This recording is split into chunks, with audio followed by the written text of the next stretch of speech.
जय हिंद। आज हम इस वीडियो में क्लास 10th बायोलॉजी का जो चैप्टर नंबर 2 है, चैप्टर नंबर जो 2 है रेस्पिरेशन, जिसको इंग्लिश में रेस्पिरेशन कहते हैं और हिंदी में श्वसन कहते हैं। क्लास 10th के दूसरा चैप्टर यानी श्वसन। तो इस वीडियो में हम देखेंगे कि श्वसन के अंतर्गत जितने भी ऑब्जेक्टिव वीवीआई ऑब्जेक्टिव आते हैं जो एग्जाम पॉइंट ऑफ व्यू से काफ़ी इंपॉर्टेंट है और एग्जाम में इसका चांस बहुत ही ज़्यादा रहता है, तो सारे ऑब्जेक्टिव को हम देखेंगे। अगर आप जो इस वीडियो को देख रहे होंगे तो आप ज़रूर कमेंट में बताइएगा कि आप में आपका ऑब्जेक्टिव 20 में से कितना ऑब्जेक्टिव सही हुआ है। तो कुल ऑब्जेक्टिव की संख्या 20 है, तो आप ज़रूर बताइएगा कि आपकी संख्या क्या रही, सही कितना सही हुआ।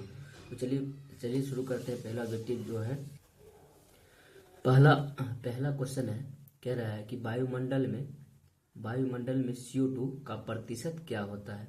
ये क्वेश्चन जो है एग्जाम में पूछा जा चुका है, 2023 में क्वेश्चन पूछा जा चुका है, तो इसलिए क्वेश्चन बहुत वीवीआई हो जाता है। आप इसे ध्यान में रखिएगा, वायुमंडल में CO2 का प्रतिशत कितना हो जाता है। ऑप्शन नंबर ए में दिया है 0.3%, ऑप्शन बी में दिया है 0.03% और ऑप्शन नंबर सी में दिया है 0.003% और ऑप्शन डी में दिया है 0.0003%। इसका सही आंसर जो हो जाएगा, इसका सही आंसर हो जाएगा ऑप्शन नंबर बी हो जाएगा, क्योंकि वायुमंडल में जो CO2 की प्रतिशत रहती है 0.03% रहती है। आप ये नहीं मार सकते क्योंकि इसमें क्या है 0.3%, इसलिए यह नहीं होगा। क्या होगा आप जानते होंगे 0.03%। इसका राइट आंसर क्या हो जाएगा, बी हो जाएगा। क्या हो जाएगा, बी। अब बढ़ते हैं नेक्स्ट क्वेश्चन की ओर। नेक्स्ट क्वेश्चन क्या कह रहा है, नेक्स्ट क्वेश्चन कह रहा है 2 नंबर क्वेश्चन कह रहा है कृमि रूप प्रेसेसिका किसका हिस्सा है। क्या कह रहा है, कृमि रूप प्रेसेसिका किसका हिस्सा है। ये क्वेश्चन भी पूछा जा चुका है, तो आप इसे ध्यान रखिएगा। ये पहला अध्याय पोषण का क्वेश्चन था, जो कि मतलब पहले वीडियो में हमने नहीं डाल सके, इस क्वेश्चन को दिमाग से उतर गया था, तो मैंने सोचा इस श्वसन वाले में मतलब जो क्वेश्चन है ऑब्जेक्टिव टाइप, इसको डाल देते हैं। तो पहला इसमें कह रहा है कृमि रूप प्रेसिका किसका हिस्सा। आप जानते होंगे जब आहार नाल एलिमेंट्री कैनाल का आप फिगर बनाए होंगे, तो आप उसमें एक साइड रहता है मलद्वार और दूसरी साइड रहता है कृमि रूप प्रेसिका, जिसको हम अपेंडिक्स भी कहते हैं। अपेंडिक्स का आप अपेंडिक्स नाम सुने होंगे कि हाँ इसका क्या हुआ, अपेंडिक्स का ऑपरेशन हुआ है। तो पहला ऑप्शन है ए नंबर में कह रहा आहार नार से संबंधित है कृमि रूप प्रेसिका आहार नार से संबंधित है या तंत्रिका तंत्र से संबंधित है, और ऑप्शन सी में दिया है वाहिकीय तंत्र से संबंधित है, या डी में दिया है प्रजनन तंत्र। क्या है, प्रजनन से संबंधित है। तो इसका राइट आंसर हो जाएगा, इसका राइट जो है आहार नाल से संबंधित है। किससे संबंधित है, आहार नाल से संबंधित है। इसका राइट आंसर क्या हो जाएगा, इसका राइट आंसर ये हो जाएगा। क्या हो जाएगा, ये हो जाएगा। हम नेक्स्ट क्वेश्चन की ओर बढ़ेंगे। नेक्स्ट क्वेश्चन 3 नंबर क्वेश्चन कह रहा है किस प्रकार के श्वसन से अधिक ऊर्जा मुक्त होती है। क्या होती है, किस प्रकार के श्वसन से अधिक ऊर्जा मुक्त होती है। तो आप जानते होंगे किस प्रकार की श्वसन से अधिक ऊर्जा मुक्त होती है। ऑप्शन ए में दिया है वायवीय श्वसन से ऊर्जा मुक्त होगी अधिक, या बी में दिया है अवायवीय श्वसन से अधिक ऊर्जा मुक्त होगी, या सी में दिया है दोनों, या डी में दिया है इनमें से सभी। इनमें से क्या है, सभी है। तो इसका ऑप्शन राइट आंसर हो जाएगा वायवीय श्वसन। वायवीय श्वसन क्या होता है, वायवीय श्वसन में सबसे अधिक ऊर्जा मुक्त होती है। तो ऑप्शन क्या हो जाएगा, ए हो जाएगा। क्यों, क्योंकि इसमें क्या होता है बहुत अधिक मात्रा में ऊर्जा मुक्त होती है। 36 ATP आप सुने, 36 ATP वायवीय श्वसन में क्या होती है, ऊर्जा मुक्त होती है। तो अवायवीय में बहुत 2 ATP ऊर्जा मुक्त होती है, लेकिन वायवीय में क्या होती है 36 ATP से लेकर 38 ATP तक ऊर्जा मुक्त होती है। इसलिए इसका आंसर क्या हो जाएगा, वायवीय हो जाएगा, क्योंकि वायवीय श्वसन में क्या होती है, अधिक ऊर्जा मुक्त होती है। तो नेक्स्ट क्वेश्चन की ओर बढ़ेंगे। नेक्स्ट क्वेश्चन कह रहा है यहाँ पे कि मछली क्या लिखा गया, मछली यहाँ लिखा है, क्या लिखा है, मछली का श्वसन अंग है। क्या है, मछली का श्वसन अंग है। मछली का क्या श्वसन अंग होगा, जानते होंगे क्या, गलफड़ से सांस लेती है। तो ए नंबर में दिया है ट्रेकिया। क्या है, ट्रेकिया। बी में दिया है गिल्स। क्या दिया है, गिल्स। और सी में दिया है, और सी नंबर में दिया है त्वचा। इसका राइट आंसर क्या हो जाएगा, फेफड़ा। क्या फेफड़ा क्या होगा इसका राइट आंसर, गिल्स हो जाएगा। क्यों? क्योंकि गिल्स को हम क्या कहते हैं? गल्फर कहते हैं। क्या कहते हैं? गल्फर। इसका हिंदी में क्या, इसको हिंदी में क्या कहते हैं? गल्फर कहते हैं। क्या कहते हैं? गल्फर। इसका राइट आंसर क्या हो जाएगा? गिल्स। ये भी एग्जाम में पूछा जा चुका है क्वेश्चन। ये भी जो क्वेश्चन था, मछली का श्वसन अंग क्या है, वो गिल्स हो जाएगा। ये आपको इंग्लिश में भी याद रखना है। इसका हिंदी इंग्लिश गल्फर का इंग्लिश क्या हो जाता है? गिल्स हो जाता है। क्या हो जाता है? गिल्स। इसलिए आपको आंसर याद रखना, मछली का श्वसन अंग क्या है? गिल्स है। या ऑप्शन में रहे गल्फर, तो आपको गल्फर में ही टिक लगाना है। फेफड़ा तो होगा ना। डी में क्या दिखा है? फेफड़ा मनुष्य में होता है, उसमें मछली में नहीं होगा। नेक्स्ट क्वेश्चन की ओर बढ़ेंगे। नेक्स्ट क्वेश्चन कह रहा है कि 5 नंबर क्वेश्चन जो है, नेक्स्ट क्वेश्चन कह रहा है कि स्टोमाटा के खुलने और बंद होने की क्रिया को नियंत्रित करता है। ये भी एग्जाम में क्वेश्चन पूछा जा चुका, जो कि पोषण चैप्टर से है। हम उस वीडियो में नहीं डाल पाए। क्वेश्चन में देखने के बाद, क्वेश्चन में जब हमने देखा तो ये भी क्वेश्चन क्या था, पूछा हुआ था। तो इसका राइट आंसर क्या हो जाएगा? कह स्टोमाटा के खुलने और बंद होने की क्रिया को क्या कहते हैं? मतलब खुलने और बंद होने की क्रिया को नियंत्रित करता है कौन? मतलब स्टोमाटा जो उसको खुलने और बंद होने की क्रिया को नियंत्रित करता है। ऑप्शन ए है द्वार कोशिका, जिसको हम इंग्लिश में कहते हैं गार्ड सेल कहते हैं। सहचर कोशिका, बी ऑप्शन में है सहचर कोशिका। और सी में है चालन कोशिका। और ऑप्शन डी में है सभी। क्या है? ऑप्शन डी में सभी। तो आप जानते हैं स्टोमाटा को नियंत्रित करता है द्वार कोशिका, नहीं गार्ड सेल करता है। कौन नियंत्रित करता है? Guard cell. तो यहाँ क्या ऑप्शन क्या हो जाएगा? ए हो जाएगा। क्या हो जाएगा? Guard cell. क्या हो जाएगा? गार्ड सेल इसको क्या करता है? नियंत्रित करता है। तो ये भी क्वेश्चन बहुत ही इंपॉर्टेंट है एग्जाम पॉइंट ऑफ व्यू से। आप इसे ध्यान में रखिएगा कि स्टोमाटा जो है स्टोमाटा के खुलने और बंद होने की क्रिया को नियंत्रित करता है, गार्ड सेल नियंत्रित करता है। क्यों नियंत्रित? Guard cell. क्योंकि आप ये भी जानते हो कि जो स्टोमाटा है रात में क्या हो जाती है? बंद हो जाती है। और सुबह में रात में क्या हो जाती है? बंद हो जाती है। और दिन में क्या हो जाती है? वो खुलती है। क्यों? क्योंकि उसे क्या करना रहता है? प्रकाश संश्लेषण की क्रिया करनी रहती है, जिसके उपरांत वह भोजन बनाती है। नेक्स्ट क्वेश्चन की ओर बढ़ेंगे। 6 नंबर क्वेश्चन कह रहा है कि श्वसन, क्या कह रहा है? श्वसन कितनी प्रकार की होती है? ये क्वेश्चन इजी है, बहुत इजी है, आप सभी जानते हो। श्वसन कितनी प्रकार की होती है? 2 प्रकार। इसका राइट ऑप्शन ए में दिया है 2, बी में दिया है 3, और सी में दिया है 4, और डी में दिया है 5। आप इसका राइट आंसर क्या हो जाएगा? इसका राइट आंसर होगा ऑप्शन नंबर ए। क्योंकि श्वसन 2 प्रकार का होता है, वायवीय श्वसन और अवायवीय श्वसन। इसका आंसर क्या हो जाएगा? ए, 2 प्रकार। नेक्स्ट क्वेश्चन की ओर बढ़ेंगे। नेक्स्ट क्वेश्चन कर रहा है 7 नंबर क्वेश्चन जो है, कर रहा है एटीपी क्या है? एटीपी का फुल फॉर्म क्या होता है? एटीपी का फुल फॉर्म क्या होता है?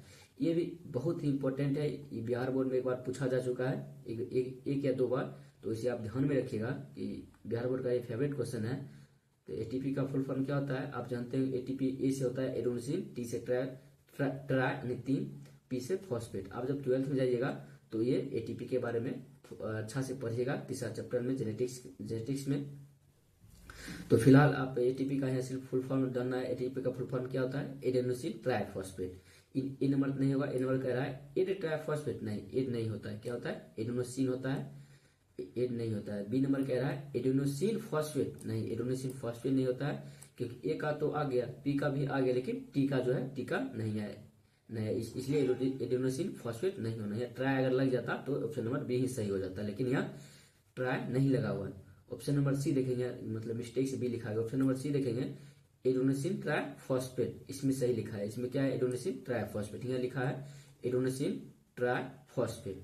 तो ऑप्शन नंबर क्या डी में है एडेनोसिन डाइफॉस्फेट। डाइफॉस्फेट नहीं होगा क्योंकि यहाँ क्या है? एटीपी है, टी से हुआ ट्राई, यहाँ डाई नहीं होगा, डाई नहीं होगा, तो क्या होगा? ट्राई होगा। ट्राई यहाँ लिखा हुआ है ट्राइफॉस्फेट। तो ऑप्शन क्या हो जाएगा? सी सही हो जाए। लेकिन यहाँ मिस्टेक क्या है?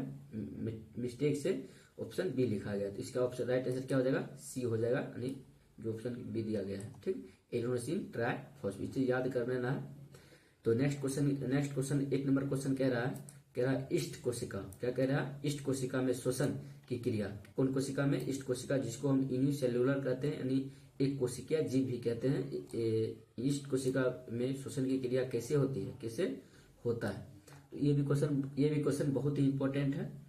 इष्ट कोशिका में श्वसन क्रिया कैसे होती है? ये कोशिकीय जीव है, ये बिना ऑक्सीजन के भी ये श्वसन की क्रिया करके और ऊर्जा प्राप्त कर सकती है। तो इसका आंसर देखते हैं। ऑप्शन नंबर ए में दिया गया है ऑक्सीजन की उपस्थिति में, किसमें दिया है? ऑक्सीजन की उपस्थिति में ये क्रिया करती है? नहीं, ये क्या करती है? ऑप्शन गलत हो जाएगा। ऑक्सीजन की अनुपस्थिति में क्रिया करती है। कौन? ईस्ट जो है श्वसन क्रिया किस में करती है? ऑक्सीजन की अनुपस्थिति। बी, ऑप्शन बी देखेंगे, बी में दिया गया है, यहाँ बी में दिया है ऑक्सीजन की अनुपस्थिति में। हाँ, ये क्या है? ऑप्शन बी नंबर क्या है? सही है, ऑप्शन नंबर बी सही है। ऑक्सीजन के उपस्थिति में ही, अनुपस्थिति में ही ईस्ट कोशिका जो है श्वसन की क्रिया करेगी। ऑप्शन सी में दिया गया है दोनों नहीं होगा। और डी में दिया गया है इनमें से कोई नहीं। क्या दिया है डी में? इनमें से कोई नहीं। इसका राइट आंसर क्या हो जाएगा? इसका राइट आंसर हो जाएगा ऑप्शन नंबर बी। क्या? ऑक्सीजन की क्या करती है? अनुपस्थिति में ये क्रिया करती है। क्या करती है? ऑक्सीजन की अनुपस्थिति में ये क्रिया करती है। इसका राइट आंसर हो जाएगा बी। ये भी बहुत इंपॉर्टेंट क्वेश्चन था। नेक्स्ट क्वेश्चन की ओर बढ़ेंगे। 9th क्वेश्चन कह रहा है कि पौधों में श्वसन, क्या कहता है? पौधों में श्वसन की क्रिया किसके द्वारा? पौधों में श्वसन की क्रिया कह रहा है, पौधों में श्वसन, क्या कह रहा है? श्वसन की क्रिया किसके द्वारा होता है? पौधों में जो है श्वसन क्रिया कह रहा है, ऑप्शन ए श्वसन तंत्र के द्वारा होता है, बी विसरण विधि द्वारा होता है, ऑप्शन सी कह रहा है ए एन बी दोनों। इसका ऑप्शन सी क्या कह रहा है? ए एन बी दोनों। और डी कह रहा है सभी। क्या कह रहा है? डी सभी। यह मिस्टेक है, डी कह रहा है सभी। तो अब जानते हैं पौधे में श्वसन के लिए श्वसन तंत्र नहीं पाया जाता है। जिस तरीके से मनुष्य में श्वसन तंत्र पाया जाता है जीव जंतु में, उस प्रकार पौधे में श्वसन तंत्र नहीं पाया जाता। उसमें क्या होता है? विसरण के द्वारा क्या होती है? विसरण के द्वारा ही क्या होती है? उसमें श्वसन की क्रिया होती है। तो इसका राइट आंसर क्या हो जाएगा? बी हो जाएगा। क्या हो जाएगा? बी हो जाएगा। नेक्स्ट क्वेश्चन के ऊपर बढ़ेंगे। क्वेश्चन नंबर 10 कह रहा है कि क्वेश्चन नंबर 10 कह रहा है कि एक कोशिकीय जीवों में, क्या कह रहा है? एक कोशिका, जैसे इष्ट में क्या है? एक कोशिकीय जीव है। कह रहा है यानी एक कोशिकीय जीव में श्वसन कैसे होता है? एक कोशिकीय जीव में श्वसन कैसे होगा? विसरण, ऑप्शन ए में दिया है विसरण द्वारा होगा श्वसन, या ऑप्शन बी में दिया है, ऑप्शन बी में श्वसन तंत्र द्वारा होगा, या श्वसन क्रिया कौन जीव में? एक कोशिकीय जीव। और ऑप्शन सी में दिया है परिवहन तंत्र द्वारा। तो पहला तो ऑप्शन ए जो है विसरण द्वारा, यही सही होगा। श्वसन नहीं होगा, श्वसन तंत्र नहीं होता है। क्यों? क्योंकि एक कोशिकीय जीव है या पूर्ण रूप से विकसित जीव नहीं है। जिस तरीके से हम लोग पूर्ण रूप से विकसित जीव है, उच्च स्तरीय जीव है, हमें क्या होगा? श्वसन तंत्र पाया जाएगा। श्वसन तंत्र के द्वारा ही श्वसन होगा। बट एक कोशिकीय जीव है, यूनिसेलुलर ऑर्गेनिज्म जो है एक कोशिकीय जीव है, उसमें क्या होगा? विसरण विधि द्वारा ही उसमें श्वसन होगा। किसमें होगा? विसरण विधि द्वारा। क्योंकि इसका जो शरीर है पूर्ण रूप से विकसित नहीं होती है, जिस कारण इसमें श्वसन तंत्र नहीं पाया जाता है। तो इसका राइट आंसर हो जाएगा ए। क्या हो जाएगा? ए, यानी विसरण विधि द्वारा क्या होगा? विसरण विधि द्वारा ही इसका मतलब जीवों में श्वसन होगा। नेक्स्ट क्वेश्चन की ओर बढ़ेंगे। यह भी बहुत इंपॉर्टेंट क्वेश्चन था, इसे आप जरूर नोट डाउन करें। याद हो तो कोई बात नहीं, तो आप जरूर मतलब कमेंट में बताना है कि आपका 20 में से कितना ऑब्जेक्टिव सही हुआ है। अगर आप पूरा ऑब्जेक्टिव सही कर लेते हैं तो आप निश्चिंत हो जाइए, आपके बोर्ड एग्जाम में एक भी क्वेश्चन इससे बाहर आने वाला नहीं है। हमने वही क्वेश्चन दिया है जो बोर्ड में बहुत बार पूछा जा चुका है, और हमें लगता है जो पूछने की संभावना बहुत ही प्रबल होती है, बहुत ही उच्च हाई होती है कि पूछा जा सकता है क्वेश्चन। ये क्वेश्चन ये नहीं किया है कि किसी से हम ले लिए, ये अपना खुद क्वेश्चन बनाए हैं, खुद एनालिसिस किए हैं, उसके बाद क्वेश्चन जाके बनाया है। तो आप इसे ध्यान से देखना है और इसे नोट डाउन भी, अगर जो नहीं जानते हैं उसे नोट डाउन करना है, इसे याद करना है। तो चलिए नेक्स्ट क्वेश्चन की ओर बढ़ेंगे। नेक्स्ट क्वेश्चन कह रहा है 11 नंबर क्वेश्चन है, कह रहा है उच्च श्रेणियों के जीवों में, किस श्रेणियों के जीव में? उच्च श्रेणियों के जीवों में श्वसन कैसे होता है? श्वसन कैसे होता है? उच्च श्रेणी जीव जैसे हम लोग हो गए, क्या हो गए? हम लोग, गाय भैंस इत्यादि जो जीव हैं वो क्या है? उच्च श्रेणी। उसमें क्या होता है? श्वसन के लिए एक विशेष प्रकार की तंत्र होती है, जिसे हम क्या कहते हैं? श्वसन तंत्र कहते हैं। तो ऑप्शन जहां देखेंगे श्वसन तंत्र होगा, वही ऑप्शन क्या होगा? सही हो जाएगा। पहला ऑप्शन दिया है विसरण द्वारा। विसरण द्वारा हम लोगों में नहीं हुआ, क्योंकि हम एक कोशिकीय जीव नहीं है, हम लोग उच्च स्तरीय जीव है, बहुकोशिकीय जीव है, इसलिए विसरण इसमें नहीं होगा। ऑप्शन बी में दिया है श्वसन तंत्र द्वारा। ऑप्शन बी में क्या दिया है? श्वसन तंत्र। यही क्या हो जाएगा? यही आंसर, यही ऑप्शन जो है सही हो जाएगा। श्वसन तंत्र द्वारा होता है उच्च स्तरीय जीव में। सी में दिया है परिवहन तंत्र। परिवहन तंत्र द्वारा श्वसन नहीं होता है, परिवहन तंत्र द्वारा रक्त का परिवहन होता है, रक्त का संचालन होता है। इसका राइट आंसर क्या हो जाएगा? इसका राइट आंसर हो जाएगा श्वसन तंत्र। क्या हो जाएगा? उच्च स्तरीय जीव में किसे श्वसन होता है? श्वसन तंत्र के द्वारा क्या होता है? श्वसन होता है। इसका राइट आंसर होगा श्वसन तंत्र हो जाएगा। नेक्स्ट क्वेश्चन की ओर बढ़ेंगे। नेक्स्ट क्वेश्चन कह रहा है 12 नंबर क्वेश्चन जो है कह रहा है, 12 नंबर जो क्वेश्चन है कह रहा है सांस लेने की क्रिया, क्या कह रहा है, सांस लेने की क्रिया को क्या कहते हैं। ये बहुत इंपॉर्टेंट क्वेश्चन है। इसमें बच्चे जो है, स्टूडेंट जो है, बहुत कंफ्यूज रहते हैं सांस लेने की क्रिया को क्या कहते हैं। इसे आप ध्यान से देखना है। ऑप्शन ए में दिया है, ऑप्शन ए में दिया है कि प्रश्वसन कहते हैं, क्या कहते हैं, प्रश्वसन कहते हैं। ऑप्शन ए में दिया है प्रश्वसन कहते हैं। और ऑप्शन बी में दिया गया है, ऑप्शन बी में गया है निःश्वसन कहते हैं। और सी में दिया गया है निःश्वसन कहते हैं, क्या कहते हैं, निःश्वसन। यहाँ पे ध्यान देने वाली बात है, यहाँ लिखा है निःश्वसन, क्या लिखा है, ऑप्शन नंबर सी में आप ध्यान से देखिएगा। ऑप्शन नंबर सी में क्या लिखा है, निःश्वसन। और ऑप्शन बी में लिखा है निःश्वसन। निःश्वसन जो होता है सांस छोड़ने की प्रक्रिया कहते हैं निःश्वसन, जो ऑप्शन नंबर बी में दिया गया है। सी में क्या है, निःश्वसन। निःश्वसन कहिए या आप इसे प्रश्वसन कहिए, क्या कहिए, प्रश्वसन कहिए। दोनों बात क्या हुआ, एक ही हुआ। तो ऑप्शन नंबर डी में दिया गया है, ऑप्शन नंबर डी जो है ए और बी दोनों का है। इसका राइट आंसर हो जाएगा ऑप्शन नंबर डी हो जाएगा, क्या हो जाएगा, डी। इसका राइट आंसर क्या हो जाएगा, डी। इसको क्या कहते हैं, सांस लेने की क्रिया कहते हैं निःश्वसन कहते हैं और प्रश्वसन दोनों कहते हैं। निःश्वसन नहीं कहते हैं कि निःश्वसन किसको कहते हैं, सांस छोड़ने की प्रक्रिया को निःश्वसन कहते हैं। लेकिन यह ऑप्शन नंबर क्या, ऑप्शन सी में क्या है, निःश्वसन है, निःश्वसन। इसका राइट आंसर हो जाएगा डी हो जाएगा, क्या हो जाएगा, ए और सॉरी इसका राइट आंसर हो जाएगा ए और बी नहीं होगा, यहाँ पे होना चाहिए, यहाँ पे होना चाहिए ए और सी दोनों, ए और यहाँ सी होना चाहिए, क्या होना चाहिए, सी। क्योंकि सांस लेने की क्रिया को प्रश्वसन भी कहते हैं और निःश्वसन भी कहते हैं, क्या कहते हैं, निःश्वसन। यहाँ क्या होगा, डी ऑप्शन सही होगा। यहाँ होगा ए और सी दोनों होना चाहिए। तो इसका राइट आंसर हो जाएगा मतलब डी हो जाएगा। नेक्स्ट क्वेश्चन की ओर बढ़ेंगे। ये क्वेश्चन बहुत इंपॉर्टेंट था, इसमें बच्चे स्टूडेंट बहुत फंसते हैं, इसलिए इसे अच्छे से देख लेना है। नेक्स्ट क्वेश्चन की ओर बढ़ेंगे। नेक्स्ट क्वेश्चन 13 नंबर क्वेश्चन कह रहा है कि मानव शरीर में O2 और CO2 का परिवहन, क्या कर रहा है, O2 एवं CO2 का परिवहन रुधिर के किस वर्णक द्वारा होता है। बहुत भी क्वेश्चन है, ये एग्जाम में पूछने की संभावना रहती है, तो इसे आप अच्छे से देखना है। क्या कह रहा है कि मानव शरीर में O2 और CO2 का परिवहन रुधिर के किस वर्णक द्वारा होता है। तो आप ऑप्शन नंबर देखेंगे, एक क्लोरोफिल कार्य नहीं होता है, क्लोरोफिल तो पौधे में रहती है, ये ऑप्शन गलत हो जाएगा। बी में हीमोग्लोबिन, एकदम राइट आंसर क्या होगा, हीमोग्लोबिन होगा। क्यों, क्योंकि हीमोग्लोबिन है जो हमारे रक्त का एक वर्णक होता है, जो क्या करती है, O2 में CO2 का परिवहन करती है। और सी ऑप्शन में कह रहा है ए और बी दोनों नहीं होगा। और डी में कह रहा है इनमें से कोई नहीं, ये भी ऑप्शन नहीं होगा। ऑप्शन नंबर राइट आंसर क्या हो जाएगा, बी हो जाएगा, क्या हो जाएगा, बी। हीमोग्लोबिन के कारण क्या होता है, O2 में CO2 का परिवहन होता है। नेक्स्ट क्वेश्चन की ओर बढ़ेंगे। नेक्स्ट क्वेश्चन कह रहा है 14 नंबर क्वेश्चन जो है, 14 नंबर क्वेश्चन कह रहा है कि सांस लेने एवं सांस छोड़ने की क्रिया को क्या कहते हैं। पहले क्वेश्चन जो देखे सांस लेने की क्रिया क्या कहते हैं, लेकिन 14 नंबर क्वेश्चन है सांस लेने एवं सांस छोड़ने की क्रिया को क्या कहते हैं। ये क्वेश्चन बहुत भी है, इसको आप ध्यान से देखना है। सांस लेने एवं सांस छोड़ने की क्रिया को क्या कहते हैं।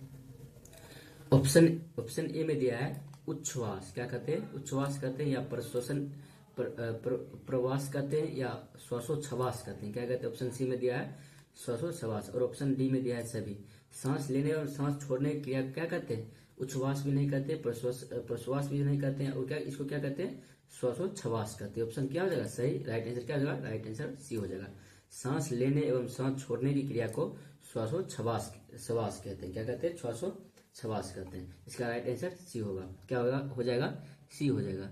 तो नेक्स्ट क्वेश्चन की ओर बढ़ेंगे। नेक्स्ट क्वेश्चन कह रहा है 15 नंबर जो क्वेश्चन है, तो नेक्स्ट क्वेश्चन की ओर बढ़ेंगे। नेक्स्ट क्वेश्चन कह रहा है 15 नंबर जो क्वेश्चन है, कह रहा है सभी, कह रहा है श्वास नली, यानी जिसको हम इंग्लिश में क्या कहते हैं, ट्रेकिया कहते हैं। इसको भी याद रखना है, ट्रेकिया। आपको एग्जाम में श्वास नली ना देकर आपको ट्रेकिया दे दे तो आप घबराइएगा नहीं। श्वास नली को ही क्या कहते हैं, ट्रेकिया कहते हैं।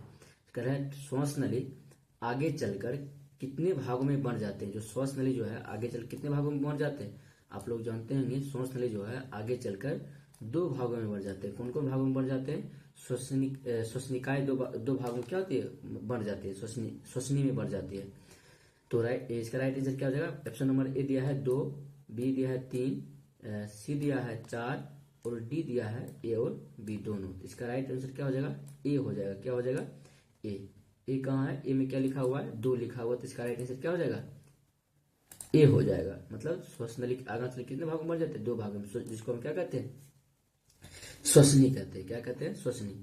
नेक्स्ट क्वेश्चन की ओर बढ़ेंगे। नेक्स्ट क्वेश्चन कह रहा है, नेक्स्ट क्वेश्चन जो है कह रहा है 16 नंबर जो क्वेश्चन है, कह रहा है ईस्ट में निम्न में से कौन सी श्वसन होती है, ईस्ट में निम्न में से कौन सी श्वसन होता है। ये भी बहुत इंपॉर्टेंट क्वेश्चन है, आप इसे ध्यान में रखें। ईस्ट में जो आप बताए, ईस्ट में क्या होती है, ऑक्सीजन की अनुपस्थिति में श्वसन होती है, और जो ऑक्सीजन की अनुपस्थिति में श्वसन होती है उसको क्या कहते हैं, अवायवीय श्वसन कहते हैं। तो पहला ऑप्शन दिया है वायवीय श्वसन, क्या दिया है, वायवीय श्वसन, और बी नंबर दिया है अवायवीय श्वसन, क्या है, अवायवीय श्वसन, और सी में दिया है ए और बी दोनों, ए और बी दोनों। इसका राइट आंसर क्या हो जाएगा, अवायवीय श्वसन। ईस्ट में कौन किस प्रकार की श्वसन पाई जाती है, अवायवीय प्रकार की श्वसन पाई जाती है। क्यों, क्योंकि ईस्ट जो है एक कोशिका जीव है, और इसमें जो है ऑक्सीजन के बिना भी क्या करता है, ये शोषण कर लेता है, और शोषण करके या ऊर्जा प्राप्त कर लेता है। इसका राइट आंसर बी हो जाएगा। और नेक्स्ट क्वेश्चन की ओर बढ़ेंगे। 17 नंबर क्वेश्चन कह रहा है, 17 नंबर क्वेश्चन कह रहा है कि पायरुवेट, क्या कह रहा है, पायरुवेट का पूर्ण विखंडन किस श्वसन में होता है। पायरुवेट जो है, जब हम श्वसन की क्रिया करते हैं, जो ग्लूकोज है वो किसमें छूटता है, पायरुवेट में छूटता है। फिर पायरुवेट से क्या होती है, उसमें ऊर्जा मुक्त होती है। कहती है पायरुवेट का पूर्ण विखंडन किस श्वसन में होता है। पायरुवेट का पूर्ण श्वसन किस में होता है, जिसमें ऑक्सीजन उपस्थित रहेगा उसमें ही पायरुवेट का क्या होगा, पूर्ण विखंडन होगा। तो देखिए चलते, इसका ऑप्शन ऑप्शन ऑप्शन देखना है। ऑप्शन जो है ए नंबर ऑप्शन दिया गया है, ए नंबर कह रहा है वायवीय श्वसन के अंदर, वायवीय श्वसन में क्या होता है, पायरुवेट का पूर्ण विखंडन होगा, या कह रहा है अवायवीय श्वसन में क्या होगा, या अवायवीय श्वसन में पायरुवेट का पूर्ण विखंडन होगा, या डी श्वसन में होगा, या डी सभी में होगा। डी क्या दिया गया है, डी सभी में होगा। तो इसका राइट आंसर क्या हो जाएगा, इसका जो राइट आंसर है, इसका राइट आंसर जो है क्या हो जाएगा, इसका राइट आंसर ए हो जाएगा। क्या होगा, वायवीय श्वसन में क्या होती है, वायवीय श्वसन में ही पायरुवेट का पूर्ण विखंडन होता है। इसका राइट आंसर ए हो जाएगा। डी नहीं होगा, सभी नहीं होगा, और वायवीय भी नहीं होगा, क्योंकि पायरुवेट का पूर्ण विखंडन किस में होता है, वायवीय श्वसन में ही पायरुवेट का पूर्ण विखंडन होता है। अब नेक्स्ट क्वेश्चन की ओर बढ़ेंगे। नेक्स्ट क्वेश्चन भी बहुत भी है यानी इंपॉर्टेंट है। चलिए देखते हैं नेक्स्ट क्वेश्चन की ओर बढ़ेंगे। 18 नंबर क्वेश्चन कह रहा है, कितना नंबर क्वेश्चन है, 18 नंबर क्वेश्चन है, जो कह रहा है कि अवायवीय श्वसन, क्या कह रहा है, अवायवीय श्वसन। नेक्स्ट नंबर क्वेश्चन कह रहा है अवायवीय श्वसन कहाँ संपन्न होता है। अवायवीय जो श्वसन है, अवायवीय श्वसन, अवायवीय श्वसन कहाँ संपन्न होता है। आप जानते हैं अवायवीय श्वसन कहाँ संपन्न होता है। ये ऑप्शन ए है कोशिका दर में संपन्न होता है, ऑप्शन बी है माइटोकॉन्ड्रिया में संपन्न होता है, और सी है ए और बी दोनों। इसका राइट आंसर क्या हो जाएगा, अवायवीय श्वसन है जहाँ मतलब पूर्ण रूप से क्या होती है, पूर्ण रूप से पायरुवेट का विखंडन नहीं हो पाती है। तो जो अवायवीय श्वसन कहाँ संपन्न होता है, तो अवायवीय श्वसन ध्यान रखना है, अवायवीय श्वसन जो है माइक्रो कोशिका दर में संपन्न होता है। कहाँ संपन्न होता है, कोशिका दर में। माइक्रोकॉन्ड्रिया में कौन सा श्वसन संपन्न होता है, वायवीय श्वसन माइक्रोकॉन्ड्रिया में होगा, लेकिन यहाँ क्या लिखा है, अवायवीय है। क्या है, अवायवीय श्वसन है। इसलिए हमको क्या ध्यान रखना, अवायवीय श्वसन में कहाँ में संपन्न हो गई, तो कोशिका दर में संपन्न होगी। इसका राइट आंसर क्या हो जाएगा, इसका right answer option number A हो जाएगा, कोशिका दर में संपन्न हो जाएगा। ये भी बहुत इंपॉर्टेंट क्वेश्चन है, इसे ध्यान में रखना है। और वायवीय पूछे तो कोशिका दर, और वायवीय पूछे तो माइक्रोकॉन्ड्रिया। इसको हमने वीडियो में बहुत विस्तार से समझाया। अगर आप नहीं देखे हैं तो आप इस वीडियो को प्लेलिस्ट में जाकर चेक कीजिए। हमने श्वसन का पूरा वीडियो, पूरा चैप्टर हमने पढ़ाया हुआ है। नेक्स्ट क्वेश्चन की ओर बढ़ेंगे। नेक्स्ट क्वेश्चन कह रहा है कि 19 नंबर क्वेश्चन जो है कह रहा है संपूर्ण कोशिकीय श्वसन, क्या कह रहा है, संपूर्ण कोशिकीय श्वसन प्रक्रम में कुल कितने अणु यानी एटीपी होना चाहिए, कितने अणु एटीपी ऊर्जा मुक्त होती है। पूरे संपूर्ण कोशिकीय श्वसन, संपूर्ण कोशिकीय श्वसन कितनी होती है, 2 एटीपी होगी, या 36 एटीपी होगी, या 38 एटीपी होगी, या 40 एटीपी होगी। क्या होगी, या 40 एटीपी। इसका राइट आंसर होगा 38 एटीपी। क्या हो जाएगा, 38 एटीपी क्या हो जाएगा, इसका राइट आंसर हो जाएगा। आंसर नंबर सी, क्या ऑप्शन नंबर सी सही हो जाएगा। राइट आंसर क्या होगा, ऑप्शन नंबर सी। संपूर्ण कोशिकीय श्वसन जो प्रक्रिया में कुल कितने अणु एटीपी का ऊर्जा मुक्त होती है। इसका राइट आंसर हो जाएगा 38 एटीपी हो जाती है। एटीपी का फुल फॉर्म क्या होती है, एटीपी का फुल फॉर्म होती है एडेनोसिन ट्राइफॉस्फेट। नेक्स्ट क्वेश्चन की ओर बढ़ेंगे, जो कि 20 नंबर क्वेश्चन है। नेक्स्ट क्वेश्चन कह रहा है कि श्वसन तंत्र का प्रमुख अंग कौन सी है। ये भी बहुत इंपॉर्टेंट क्वेश्चन है, इसे याद रखना है। मनुष्य में कह रहा है, मनुष्य में श्वसन तंत्र का प्रमुख अंग कौन सा है। प्रमुख अंग एक दिया है फेफड़ा प्रमुख अंग है, या छोटी आंत है, या श्वास नली है, या यकृत है। क्या है? यकृत। ये सब क्या है? प्रमुख अंग नहीं है। प्रमुख अंग क्या है? ये सभी गलती होगा, छोटी आंत होगा नहीं, बड़ी यकृत भी नहीं होगा, श्वास नली क्या है? उसका भाग है। लेकिन सबसे प्रमुख अंग क्या होगा? फेफड़ा होगा। क्या होगा? प्रमुख अंग पूछ रहा, जब भी प्रमुख अंग पूछे तो मेन वर्क कौन करता है? फेफड़ा ही करता है। इसका राइट आंसर क्या हो जाएगा? ए हो जाएगा। क्या हो जाएगा? ए। यानी श्वसन तंत्र का प्रमुख अंग क्या हो जाएगा? फेफड़ा हो जाएगा। तो आप जरूर कमेंट करके बताएं कि 20 में से आपका कितना ऑब्जेक्टिव जो क्वेश्चन है कितना सही हुआ है। आप वो कमेंट में जरूर बताएं, इससे पता चलेगा आप मतलब सही में आप पूरा वीडियो देखे हैं या नहीं देखे हैं। तो इस वीडियो में जो है ऑब्जेक्टिव ही क्वेश्चन रहने देते हैं, या जो सब्जेक्टिव जो क्वेश्चन है, जो इम्पोर्टेंट क्वेश्चन है वो नहीं तो वो भी देख ले। जो सब्जेक्टिव क्वेश्चन है, जो श्वसन चैप्टर से, इस चैप्टर से कौन सा सब्जेक्टिव क्वेश्चन हमें याद करना होगा, जो कि बोर्ड एग्जाम में पूछने की संभावना बहुत ही प्रबल होती है। तो इसमें से बहुत कम ही मतलब 2 नंबर या 5 अंक का पूछने की संभावना रहती है। अगर पूछा भी जाता है तो बहुत हौला क्वेश्चन पूछा जाता है, जैसे कि पहला नंबर है वायवीय तथा अवायवीय श्वसन में अंतर करना लिखने के लिए। तो सबको आता होगा वायवीय तथा अवायवीय श्वसन में अंतर। ये बहुत भी आया क्वेश्चन है, इसको याद रखना है। और दूसरा पूछ सकता है मानव शरीर में O2 एवं CO2 का परिवहन किस प्रकार होता है। ये भी क्या है? बहुत भी है, ये एग्जाम में पूछा भी जा चुका है, इसलिए आपको ये याद रखना होगा। मानव शरीर में O2 एवं CO2 का परिवहन किस प्रकार होता है। और ये भी, और इसमें ये पूछ सकता है कि श्वसन किसको कहते हैं, श्वसन किसको कहते हैं। और नेक्स्ट क्वेश्चन है, कह रहा है कि उच्छ्वास या निःश्वसन किसे कहते हैं। क्या कहते हैं? निःश्वसन। उच्छ्वास या निह, यहाँ क्या लिखा है? निह लिखा है, विसर्ग दिया हुआ है। तो आप लिखना उच्छ्वास मतलब क्या होता है? बाहर निकालने वाले वायु को क्या कहते हैं? हम उच्छ्वास या निःश्वसन कहते हैं। निःश्वास छोड़ने की प्रक्रिया क्या कहते हैं? निःश्वसन कहते हैं। और 25 है, या आपको प्रश्न नंबर में पूछने की संभावना रहती है। आपको कहा जाएगा श्वसन तंत्र का स्वच्छ नामांकित चित्र बनाए। यहाँ लिखना था स्वच्छ नामांकित चित्र बनाए। क्या है? स्वच्छ नामांकित चित्र बनाए। बस इस चैप्टर से इतना ही सब्जेक्टिव के लिए इनफ है। अगर इतना सब्जेक्टिव आप तैयार कर लेते हैं तो क्या होगा? आप मतलब बोर्ड एग्जाम में इससे बाहर मतलब सब्जेक्टिव पूछने की चांस नहीं है। जो हमें लगता है इंपॉर्टेंट, जो है सबसे बेसी इंपॉर्टेंट क्या है? वायवीय अवायवीय में अंतर पूछ सकता है। क्या पूछ सकता है? वायवीय अवायवीय में 21 नंबर जो क्वेश्चन है। और सबसे और उससे भी इम्पोर्टेंट जो है मानव शरीर में O2 एवं CO2 का परिवहन किस प्रकार होता है। ये भी बहुत इंपॉर्टेंट है। और बेसिस आपको कितना हो गया? एक वायवीय अवायवीय और मानव में O2 एवं CO2 का परिवहन किस प्रकार होता है, ये इंपॉर्टेंट है। और मतलब इससे पूछने की अगर 5 नंबर में पूछ सकता है तो 5 नंबर में एक बहुत इंपॉर्टेंट जो है 25 नंबर क्वेश्चन कहेगा श्वसन तंत्र का। क्या कहेगा? श्वसन तंत्र। 25 जो है श्वसन तंत्र का स्वच्छ नामांकित चित्र बनाए। ये स्वच्छ नामांकित चित्र बनाए, ये भी हमने वीडियो में मतलब बताया है। स्वच्छ नामांकित चित्र के बारे में वर्णन भी किया है। या आपको कहे स्वच्छ नामांकित चित्र बनाए या इसका वर्णन करें। तो आप अगर नहीं जानते हैं तो वीडियो में प्लेलिस्ट में जाके वीडियो को चेक कर सकते हैं, वहां से आप पढ़ सकते हैं, लिख सकते हैं और समझ सकते हैं। उम्मीद करते हैं कि जो जितना मैंने वीडियो बताया है वो आपके लिए उपयोगी हो और एग्जाम पॉइंट व्यू से क्या हो भी इम्पोर्टेंट हो। तो अगर आप इस वीडियो को पूरा देखेंगे तो आपको ये पता चल गया होगा कि आपका तैयारी किस प्रकार से है। अगर पूरा ऑब्जेक्टिव बना लिए हैं तो आप समझिए कि आपका तैयारी क्या है, बहुत ही अच्छा है। अगर पूरा वीडियो ना बने तो अगर पूरा जितना भी हमने ऑब्जेक्टिव बताया अगर इसमें से ना बना हो तो आपको थोड़ी और तैयारी करने की ज़रूरत है। तो चलिए मिलते हैं नेक्स्ट चैप्टर, नेक्स्ट जो अध्याय है परिवहन, उस चैप्टर में भी जितना ऑब्जेक्टिव आ सकता है आएगा उतना उसका भी ऑब्जेक्टिव और क्वेश्चन बैंक की सहायता जितना भी ऑब्जेक्टिव है उस चैप्टर का सारा भी ऑब्जेक्टिव नेक्स्ट वीडियो में हम देखेंगे, जो क्या परिवहन चैप्टर। चलिए यहीं तक रहने देते हैं। Thank you for watching this video.